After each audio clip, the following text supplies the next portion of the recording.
आज से आप सभी लोगों के लिए, जितने भी लोग यूपीएससी की प्रिपरेशन कर रहे हैं, उनके लिए study IQ IAS Hindi channel आपके लिए विशेष प्रोग्राम लेकर के आएगा। और ये प्रोग्राम महत्वपूर्ण स्कीम्स के बारे में है, जो महत्वपूर्ण सरकारी योजनाएं हैं। ये गवर्नमेंट स्कीम्स हैं और इन गवर्नमेंट स्कीम्स में आज हम किस विषय पर चर्चा करने जा रहे हैं, ये भी हम शीघ्र ही आपको बताएंगे। इससे पहले मैं आपको बता दूं, ये एक प्रकार से आपको हर वीक जो है इस प्रकार की किसी न किसी स्कीम के बारे में पता चलता रहेगा। तो जब तक आपका ये प्रीलिम्स या मेंस वगैरह जब होंगे, तब तक काफ़ी सारी स्कीम्स हम कवर कर चुके होंगे। इस पर्टिकुलर प्रोग्राम का जो उद्देश्य है वो यही है कि आपको गवर्नमेंट स्कीम्स के बारे में, अगर कोई स्कीम अगर हम आपसे डिस्कशन कर रहे हैं, तो कोशिश यही है कि शुरू से लेकर के उसके जितने भी प्रावधान हैं उनको कवर अप किया जाए। रेस्ट आपकी मेहनत और हमारी मेहनत के ऊपर है। इसी प्रोग्राम को आगे बढ़ाते हुए मैं आपको बता देता हूं, आज हम जिस स्कीम्स के इस पार्ट में जिस स्कीम को लेकर के आए हैं वो है पीएम प्रणाम योजना। तो मुद्दे से बात यही है कि पहले ही स्कीम है और पहली स्कीम में हम प्रणाम योजना लेकर के आए, और शुरुआत तो प्रणाम से अपने यहाँ कर ही जाता है। तो उसको भी ध्यान में रखते हुए यहाँ पर हम समझते हैं कि ये योजना क्या है। आगे जब हम लेक्चर में बढ़ेंगे तो लेक्चर के खत्म होते तक आपको इससे संबंधित लगभग सारी जानकारियां हो जाएंगी, जितनी आज तक अपडेटेड है। इसके बाद यदि अगर कोई अपडेशन आता है तो थोड़ा सा वर्क आपको भी करना पड़ेगा।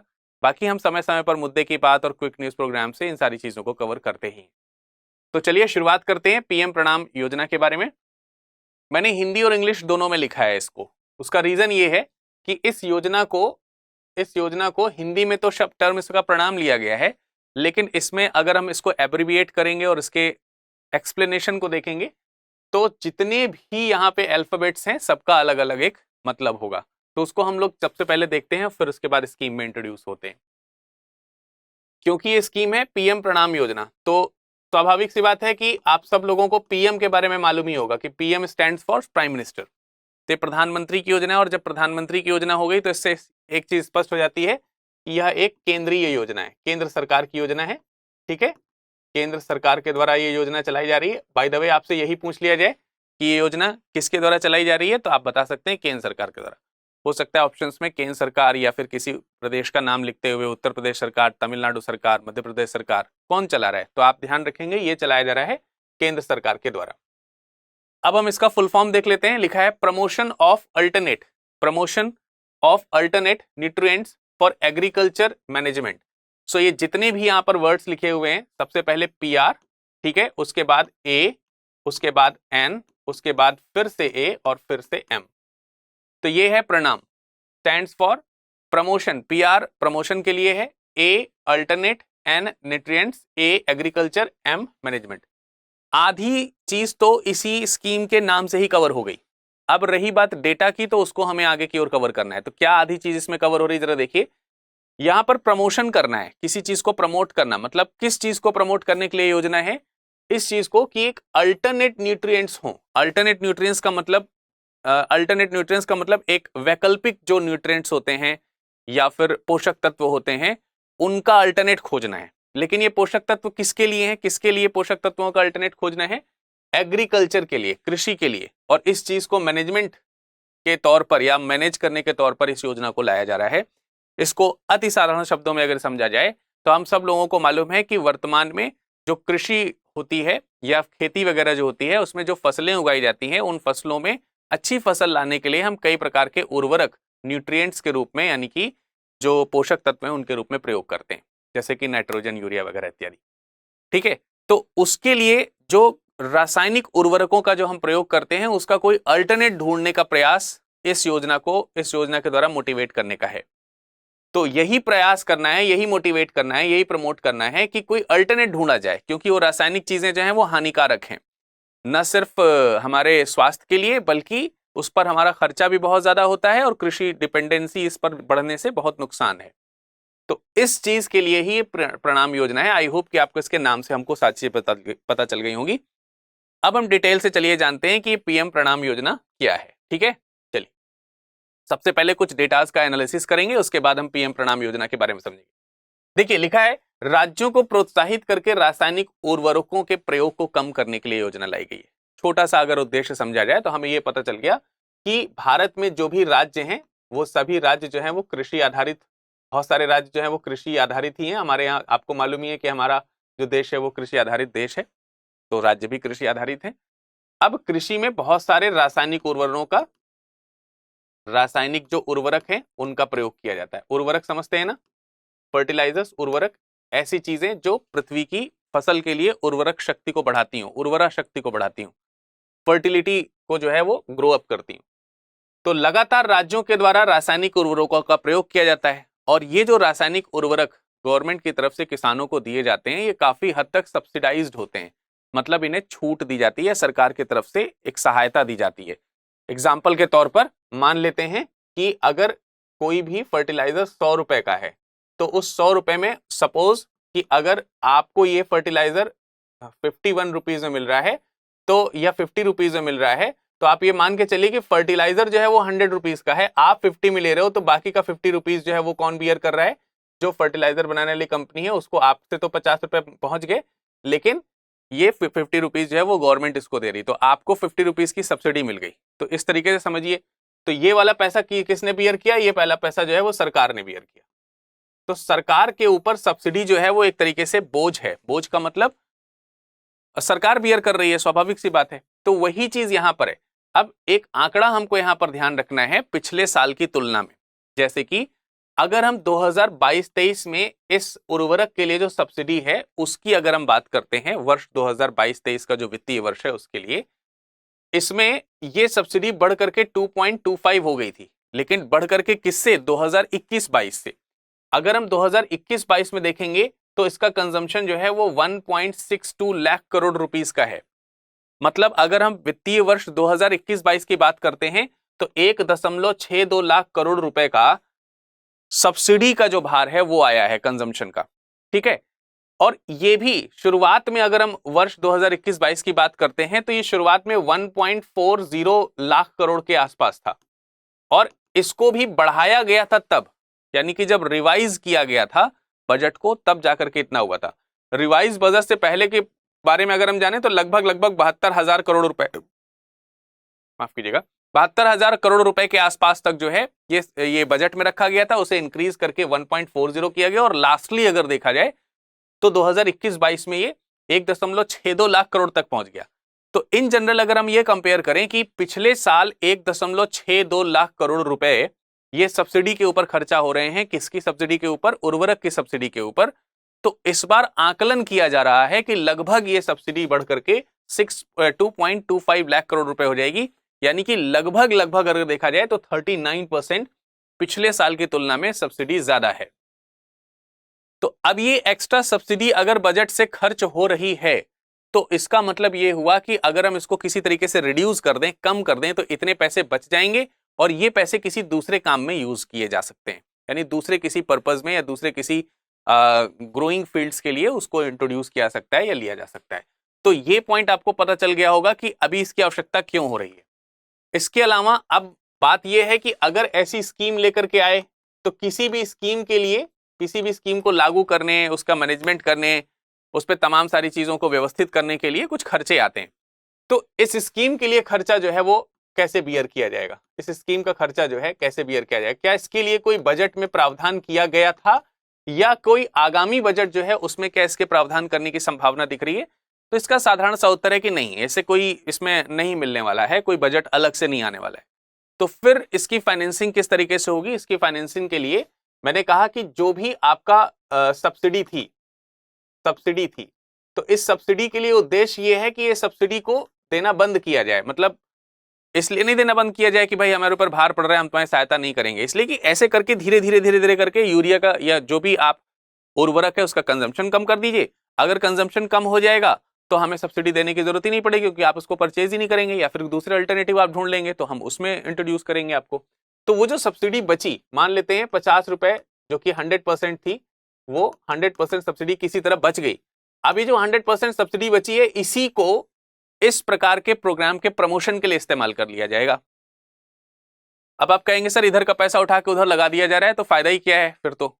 लेकिन इससे फायदा यह है कि एक तो जमीन की उर्वरक शक्ति नेचुरल हो सकती है, दूसरी बात हमें उत्पादित जो वस्तुएं मिलेंगी वो रासायनिक चीजों से जो हार्मफुल हैं उनसे जो है इनबिल्टेड नहीं होंगी, यानी उसमें वो इंक्लूडेड नहीं होगी। तो एक शुद्ध पौष्टिक जो आहार है वो लोगों को मिलना शुरू हो जाएगा। और दूसरे जो रिसोर्सेज हैं वो ओपन होंगे और उसके लिए इस योजना का प्रयोग करेंगे। मतलब एक खराब चीज के लिए हम अपना पैसा क्यों खराब करें? पैसा बचाने की बात नहीं है, बात है पैसा बचाकर किसी अच्छी चीज में लगाने की। तो ऐसा सरकार का यहां पर कहना है। तो इस योजना का जो बजट है वो जो मौजूदा सब्सिडी है उसकी बचत से जो चीज आएगी उसी को इंट्रोड्यूस करते हुए होगी। आप सब लोगों को मालूम है, ठीक है। तो अब यहां पर जो 100 रुपए बच रहे हैं या 100% या 100 रुपए मान लेते हैं बचा रही है, सपोज दैट सरकार जो है इस स्कीम के माध्यम से 100 रुपीज सब्सिडी के बचा ले रही है किसी तरफ, तो उस 100 रुपीज का 50%, इस 100 रुपीज का जो 50% है वो 50% यूज होगा, यानी प्रयोग होगा। कहां पे प्रयोग होगा? ये राज्यों के अनुदान में जाएगा। किस में जाएगा? अनुदान में। राज्यों को अनुदान में दे दिया जाएगा, लेकिन प्रत्येक राज्य को अनुदान में नहीं दिया जाएगा। ये उसी राज्य को अनुदान में दिया जाएगा जो राज्य इस कार्यक्रम के लिए उत्सुक हैं, या यूं कह सकते हैं जो ये सिद्ध करेंगे कि हाँ, हम जो कंजम्पशन है या जो खर्चा है, जो उर्वरक का प्रमोशन है उसको हम कम कर रहे हैं धीरे धीरे, या रिड्यूस कर रहे हैं या खत्म कर रहे हैं। तो जो राज्य इसके लिए प्रयोग कर रहे होंगे उनको सहायता दी जाएगी, ठीक है, जिन राज्यों से हो पाएगा। तो यहां पर यही कहा गया कि राज्यों को हम 50%, भाई राज्यों को हम देते थे ये 100 रुपए, अब हम राज्यों को 100 रुपए ना देकर के हम 50% उसका बचा ले रहे हैं। तो अगर हम पूरा का पूरा हटा लेते हैं तो राज्यों को कुछ नहीं मिलेगा। तो हम यहाँ पे क्या कर रहे हैं? 50% यहाँ पर अनुदान के रूप में दे रहे हैं। इससे फायदा ये हो रहा है कि राज्य प्रमोट होंगे। अभी आपके मन में विचार आ रहा होगा कि भाई पहले तो इन राज्यों को 100 रुपए मिलता था, अब वो 50% ही मिलेगा, मतलब 50 रुपए ही मिलेगा, तो फिर राज्य इसके लिए प्रमोट क्यों होंगे? तो बात यही है, यहाँ रुपए वाली बात नहीं है। बात यहाँ पर यह है कि रासायनिक उर्वरक का प्रयोग कम करना होगा। और केवल ये 50% की बात नहीं है, 100% कंजम्पशन यहाँ पर दिखाई दे रहा है। अभी तो 50% हमने आपको, इसका जो 50% है, 100 रुपए में से 50% जो बचा है, 50% जो हिस्सा है वो हम राज्यों को अनुदान के रूप में देंगे। बचे हुए 50% का क्या करेंगे इस पर अभी हम चर्चा करते हैं। लेकिन ये जो 50% है, ये 50% क्या पूरा का पूरा राज्यों को मिल जाएगा, एक तौर पर मिल जाएगा? ऐसा भी नहीं है। इसको भी अलग तरीके से, इस 50% को भी दो भागों में डिवाइड किया गया है। मतलब 50% को भी 70% और 30% में इसको डिवाइड किया गया है। 70% और 30% में इसको कैसे डिवाइड किया गया जरा देखिए। इस 50% का जो 70% है वो जाएगा इनको, ये जाएगा गांव, ब्लॉक और जिला स्तर पर ऐसी जो भी एजेंसीज काम कर रही हैं, जो ये मतलब राज्य जो है इस 50% का 70% को कंज्यूम कर पाएगा इन जगहों पर। यानी कि प्रत्येक राज्य को 50% सब्सिडी का जो है वो मिलेगा। उस 50% को वो अपने डिस्ट्रिक्ट लेवल, अपने ब्लॉक लेवल और अपने विलेज लेवल पर खर्चा कर पाएगा, ठीक है, उस पर ये खर्चा कर पाएगा। तो इतनी सी बात आपको शायद समझ में आ गई होगी। अब इस 50% का जो 30% बचा है वो कहां जाएगा? वो 30% देख रहे हैं आप, रासायनिक उर्वरक के वैकल्पिक उर्वरक निर्माण के लिए ये 70% खर्चा कर रहे हैं। तो ये जो 70% है, चाहे वो डिस्ट्रिक्ट हो, चाहे वो ब्लॉक हो, चाहे वो विलेज लेवल हो, इन तीनों स्तर पर जो वैकल्पिक उर्वरक निर्माण है उसके लिए कोई राज्य आगे कदम बढ़ा रहा है तो उस राज्य की सहायता के लिए पैसा जा रहा है। अब हो सकता है कि ये राज्य इस काम के लिए विभिन्न एजेंसीज की सहायता ले रहा हो, मसलन किसानों को प्रमोट करने में, या किसान उत्पादक जो संगठन है उनकी सहायता, या फिर तमाम सारे एनजीओज हैं या पंचायत वगैरह हैं उनकी सहायता से ही वो राज्य ये काम कर पाएगा। स्वाभाविक सी बात है।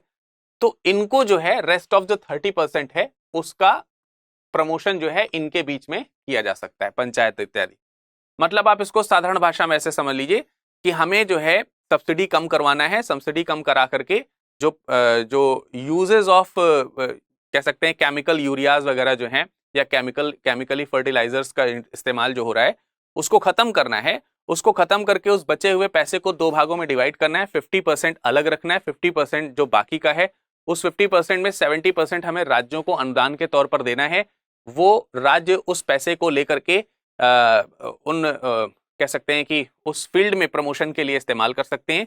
बचा हुआ जो 30% है वो भी दिया जाएगा, वो डायरेक्टली उन एजेंसीज को दिया जाएगा जो राज्य की सहायता, या राज्य जिनसे सहायता प्राप्त करके अपनी चीजों को पूरा कर रहा है, तो उनको दे दिया जाएगा।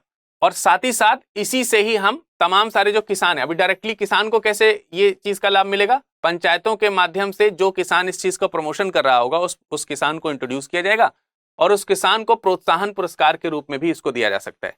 तो इन सभी एजेंसीज के साथ साथ किसानों को प्रोत्साहन पुरस्कार के रूप में ये सब्सिडी मिल जाएगी। 30% का जो हिस्सा है उसमें हिस्सेदारी इनकी रहेगी।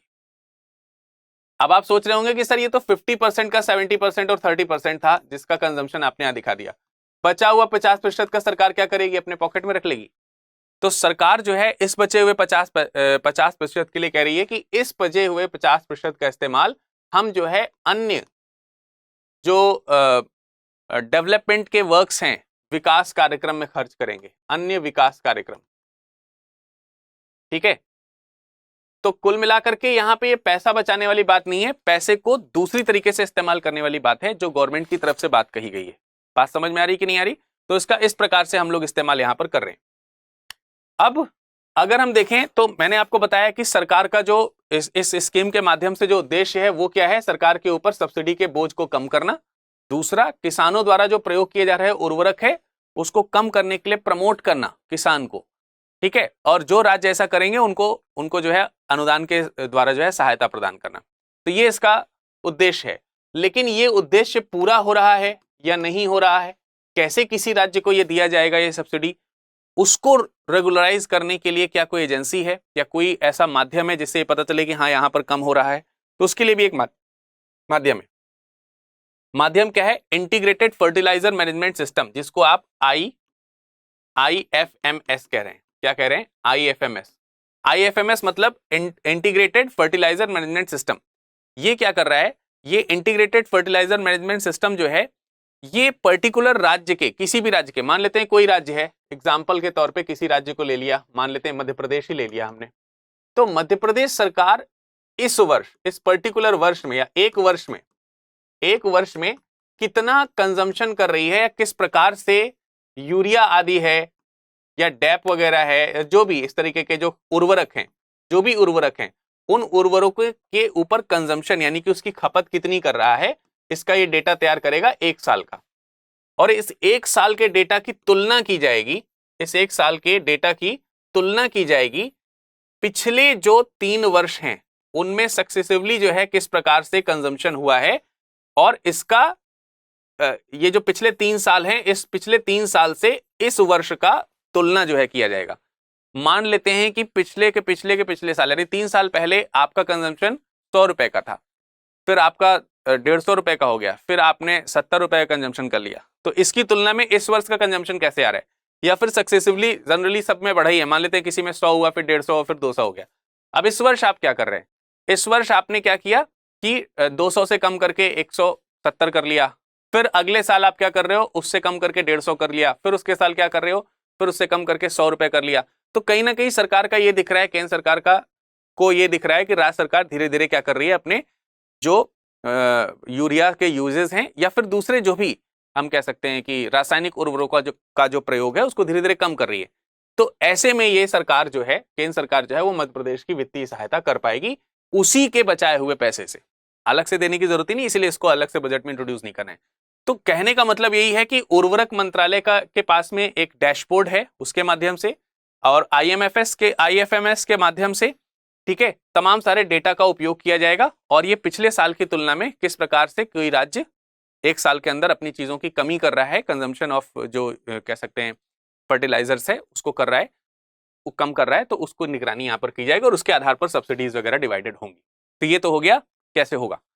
अब हम यहाँ पे जानेंगे कि उर्वरक की आवश्यकता भारत के कृषि को पड़ रही है, तो प्रेजेंट टाइम में अगर देखा जाए तो क्या सिनेरियो है, तो भारत को कितने उर्वरक की आवश्यकता होती है, इसके ऊपर अगर हम चर्चा करें तो सबसे ज्यादा कृषि जो हम लोगों की है उसमें अगर हम देश के खाद्यान्न की अगर हम बात करते हैं तो देश जो है सबसे ज्यादा खरीफ की फसल के ऊपर डिपेंड करता है। और खरीफ की फसल के ऊपर किस प्रकार से डिपेंड कर रहा है कि वर्ष के जो भी खाद्यान्न उत्पादन है उसका लगभग आधा उत्पादन खाद्यान्न की खरीफ की फसल से हो रहा है। लगभग 1/3 दालें जो हैं यहीं से आ रही हैं इसी फसल से, और तिलहन लगभग 2/3 यहां से आ रहा है। तो स्वाभाविक सी बात है इन सब में अगर ये इतना पैदावार इसकी हो रही है तो इन सब में भी कहीं ना कहीं उर्वरक का प्रयोग हो रहा है। तो सबसे पहले टारगेट जो है इस तरीके की खरीफ की फसल को किया जा सकता है। इसके बाद रबी की फसल की बात आती है, तो रबी की फसल में भी कंजम्पशन बहुत होता है, तो उसके ऊपर भी सरकार निगरानी रखेगी और फिर जो है राज्यों को प्रमोट करेगी तमाम सारे प्रोग्राम्स बना करके कि इस तरीके से हम रिड्यूस कर सकते हैं। ऐसा नहीं कि इसके लिए राज्यों को ही सोचना है। अभी क्या होगा, ये जो कृषि मंत्रालय है ये क्या करेगा, अभी पूरा एक प्लेटफॉर्म तैयार करेगा जिसमें राज्यों को बताएगा कि इस तरीके से आप फर्टिलाइजर्स को कम कर सकते हैं, उसकी जगह पे अल्टरनेटिव्स जो है वो ये यूज किए जा सकते हैं। तो उन अल्टरनेटिव्स को कैसे प्रमोट किया जाए, उनके लिए क्या एजेंसीज वर्क कर रही हैं, उनके लिए क्या ब्लूप्रिंट है, उन सबको बताने का काम भी केंद्र सरकार की तरफ से कर दिया जाएगा। राज्यों और केंद्र सरकारों के साथ मिलकर के उस पर बैठक भी होगी। तो जो मीडियम निकलेगा, जो मध्यम मार्ग निकलेगा, उस मध्यम मार्ग को राज्यों द्वारा अलग अलग तरीके से अपनाया जाएगा। तो अभी हमको ये देखने को मिल रहा है कि इस तरीके से जून से अक्टूबर के बीच में जो खरीफ की फसल रहती है उसका उत्पादन रहता है। ठीक है, दूसरी बात यहां पर कृषि और किसान कल्याण विभाग, कृषि और किसान कल्याण विभाग जो है वो रासायनिक और उर्वरक मंत्रालय के साथ मिलकर के इस तरीके की प्लानिंग को बनाएगी। ठीक है, और आगे लिखा है आवश्यक उर्वरक की मात्रा हर महीने की मांग के अनुसार बदलती रहती है। ये तो सबको मालूम है। मतलब ये दोनों लोग इन सब चीजों पर निगरानी रखेंगे मिलकर के, और निगरानी रखेंगे इस बात की कि भाई किस तरीके का कंजम्पशन हो रहा है। सडनली तो हम नहीं कम कर सकते हैं कि भाई कल से करना ही नहीं है, प्रमोशन चाहिए हमको, ऐसा तो नहीं कर सकते। तो निगरानी रखी जाएगी। अब देखिए ऐसा होता है कि ऐसा ही नहीं है कि खरीफ की फसल में हमेशा जो है आपको जरूरत रहेगी। कभी कभी फसलों में उर्वरक की जो आवश्यकता है वो एक फसल किस रीजन में उगाई जा रही है, किस क्षेत्र में उगाई जा रही है, इसके ऊपर भी डिपेंड करती है। इसके अलावा हो सकता है कि किसी पर्टिकुलर मंथ या पीरियड ऑफ टाइम में वो उसकी कंजम्पशन जो है वो पीक पर हो और फिर धीरे धीरे कम हो रही हो। तो रिड्यूसिंग, इंक्रीजिंग, रिड्यूसिंग, ऐसे जो है पैटर्न हमको देखने को मिल सकते हैं ग्राफ में। तो उन सब का यहां पर ये अध्ययन करेंगे ये दोनों लोग मिलकर के। जैसे यहां पर देख सकते हैं यूरिया की अगर हम खपत की बात कर रहे हैं तो जून और अगस्त में बहुत ज्यादा रहती है और मार्च और अप्रैल में जो है इसकी खपत थोड़ी सी कम हो जाती है प्रोडक्शन के तौर पर अगर देखा जाए, और जो है उसके कंजम्पशन के तौर पर अगर देखा जाए। तो यहां पर ये मांग को हम दिखा रहे हैं। तो ये वेरी करता है, मतलब ये अलग अलग महीने में अलग अलग क्षेत्रों के आधार पर, अलग अलग महीनों के आधार पर ये क्या करता रहता है, वेरी करता रहता है। तो हमें जो है जो यूरिया का यूज है वो बहुत ज्यादा यहाँ पर होते हुए देखने को मिलता है अलग अलग मौसम के अकॉर्डिंग। इसमें एक चीज हम और आपको बता देना चाहते हैं कि पिछले 5 वर्षों में अगर हम देखें तो उर्वरक की मांग बहुत ज्यादा बढ़ी है। 5 वर्षों में उर्वरक की मांग बहुत ज्यादा बढ़ी है। तो स्वाभाविक सी बात है इसका फर्क जो है किस पे पड़ा होगा, सब्सिडी पर जो होने वाला कुल खर्चा है उसकी वृद्धि के तौर पर। अगर आपने उर्वरक की मांग बढ़ा दी है तो उर्वरक की सब्सिडी ऑटोमेटिकली बढ़ गई होगी। और उर्वरक की सब्सिडी जो है जब बढ़ जाती है तो हमारे यहाँ 4 प्रकार के ऐसे उर्वरक हैं जिनका कंजम्पशन बहुत ज्यादा होता है, जिसमें आप देख सकते हैं यूरिया, डैप, डायमोनियम फास्फेट है, मॉप है। ठीक है, इसके अलावा एनपीकेएस है। एनपीके आपको मालूम ही है कि नाइट्रोजन, फास्फोरस और जो पोटेशियम और फास्फोरस वगैरह है जो उसका इस्तेमाल हम लोग करते हैं। तो ये 4 प्रकार के जो ये जो उर्वरक हैं इनका सबसे ज्यादा इस्तेमाल होता है। और इनके इस्तेमाल को आप यहां पर एक आंकड़ा देखने को मिल रहा है, आप उसको देख सकते हैं। इसमें एक जो है क्वेश्चनिंग की गई थी, जो हमारे केंद्रीय रसायन और उर्वरक राज्य मंत्री हैं इन्होंने इसका जवाब भी दिया था, भगवंत सुबा जी ने। भगवंत सुबा जी ने इसका लिखित जवाब दिया था, लिखित जवाब लोकसभा में दिया गया था, जिसके द्वारा ये आंकड़े जो है आपके सामने रखे गए हैं। ठीक है, तो इसमें आप देख पा रहे हो 2017-18 में और 2021-22 में, मतलब इन 3 सालों के गैप को अगर देखिए 2017 से 2021-22 के बारे में बात करें तो 21% जो है आपको खपत बढ़ती हुई दिखाई दे रही है। ठीक है, 21% खपत बढ़ती हुई दिखाई दे रही है। जबकि अगर आप मीट्रिक टन में अगर हम बात करते हैं तो 528.86 लाख मीट्रिक टन, यानी कि 528.86 मीट्रिक टन से बढ़ करके 640.27 लाख मीट्रिक टन जो है वो खपत, मतलब इस दौरान यहां पर आपको बढ़ती हुई दिखाई दे रही है। तो ये जो कंजम्पशन आपको बढ़ता हुआ दिखाई दे रहा है, स्वाभाविक सी बात है कि इसने सब्सिडी को भी बढ़ा दिया होगा। इसने सब्सिडी जो है उसको भी क्या कर दिया होगा, बढ़ा दिया होगा। आप यहां पर देख सकते हैं 2017-18 और 21-22 को आपस में लाख मीट्रिक टन में लिखा हुआ है, और ये यूरिया का है कंजम्पशन, ये है डैप का, ये है मॉप का, और ये एनपीकेएस का है।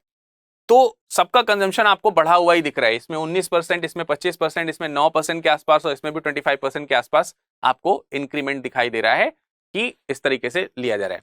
तो जब सब्सिडी बढ़ रही है तो आप देख सकते हैं ये सब्सिडी किस रेशियो में बढ़ रही है, मतलब डिमांड तो इतनी बढ़ रही है इतने मीट्रिक टन की, तो यहां पर आप देख सकते हो कि डिमांड जो है अगर रुपए के हिसाब से या फिर बजट में उसको कैसे रखा गया उसके हिसाब से अगर एक नजर डालें तो 2020-21 में केंद्रीय बजट ने इसकी सब्सिडी के लिए जो खर्चा रखा था वो 79,530 करोड़ रुपए का बजट रखा था। करोड़ रुपए, ठीक है, इतने करोड़ रुपए का बजट 2021-22 में रखा था, लेकिन इसको जो है वो बढ़ाना पड़ा, यानी रिवाइज करना पड़ा। तो रिवाइज्ड एक्सपेंशन जो इसका हुआ है, एक्सपेंडिचर जो आपको दिखाई दे रहा है, वो इसको बढ़ा करके 1.4 लाख तक कर दिया गया। लेकिन मजे की बात यह है कि इतना बढ़ाने के बाद भी 2021-22 में सब्सिडी जो है वो बैलेंस नहीं हुई। इसको और बैलेंस करने के लिए अंततः 2021-22 में फाइनली अगर देखा जाए तो ये और ज्यादा बढ़ करके कितनी हो गई, ये आपकी इसको और ज्यादा बढ़ाया गया और हो गई 1.62 लाख। कितनी हो गई? 1.62 लाख। मतलब शुरुआत में बजट में लगभग 80 करोड़ के आसपास का बजट रखा गया और 80 करोड़ से बढ़ा करके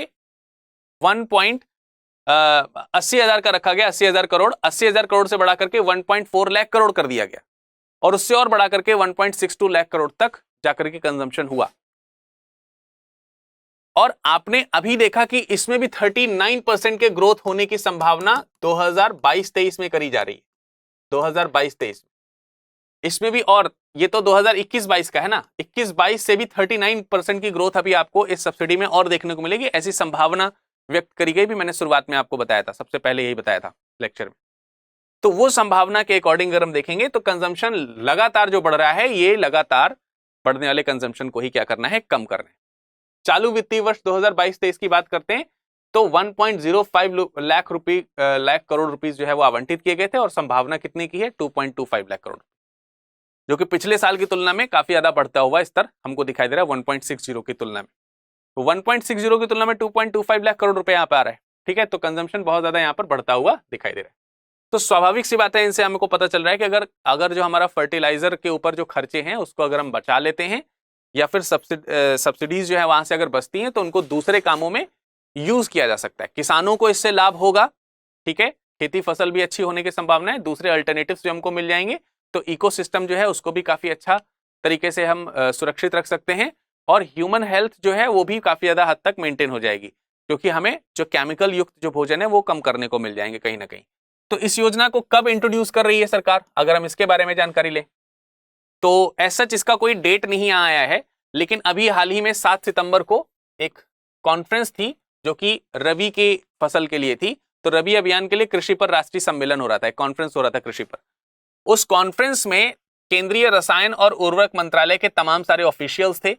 उन्होंने ये जो पीएम प्रणाम स्कीम है इसके बारे में थोड़ा सा इंट्रोडक्शन दिया था, बट उन्होंने कहा कि अभी ये डिस्कशन का पॉइंट है। अभी जो है ये जो मंत्रालय है और जो अंतर मंत्रालयी जो चर्चाएं हैं वो सब मिलकर के और तमाम सारे विभागों के साथ, तमाम सारे राज्यों के साथ अभी डिस्कशन होना इसमें बाकी है। और इन सब चीजों के बाद जो नया प्लान बन करके आएगा, फाइनली हमें उसे कब से लागू करना है, उसका पूरा सारा जो डेटा है वो फाइनलाइज्ड होकर के जब सामने आएगा तो हम उसके बारे में इंट्रोड्यूस सही तरीके से कर पाएंगे, ऐसा उन ऑफिशियल्स ने कहा। तो बेसिकली हमको पीएम प्रणाम योजना के बारे में पता चल चुका है। फाइनली इसके क्या डिटेल्स होंगे वो आप लोगों को इसके ऊपर नजर रखनी होगी, और जब भी ये इस तरीके के इंट्रोड्यूस होगा तो हम जरूर आपको किसी न किसी प्रोग्राम के माध्यम से जरूर इंट्रोड्यूस कराएंगे। तो फिलहाल आपको एक बेसिक स्ट्रक्चर अच्छी तरीके से पता चल गया होगा कि ये पीएम प्रणाम स्कीम जो है वो क्या है, और इसी तरीके की दूसरी स्कीम्स हम लोग आगे की जो क्लासेस हैं उसमें लेकर के आएंगे गवर्नमेंट स्कीम्स प्रोग्राम के अंदर। अगर आप इस लेक्चर का पीडीएफ प्राप्त करना चाहते हैं तो आप इसका पीडीएफ इस क्यूआर कोड को स्कैन करके प्राप्त कर सकते हैं, या फिर आप हमारे टेलीग्राम से डायरेक्टली जुड़ सकते हैं, या फिर किसी भी सोशल मीडिया प्लेटफॉर्म पर जुड़ करके आप इस चीज को प्राप्त कर सकते हैं।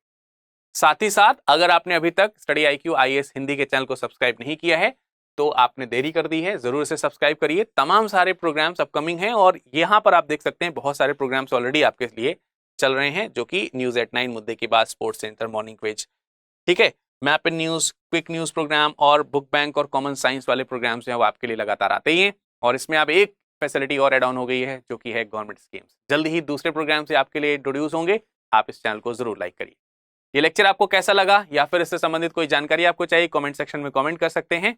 नमस्कार, धन्यवाद।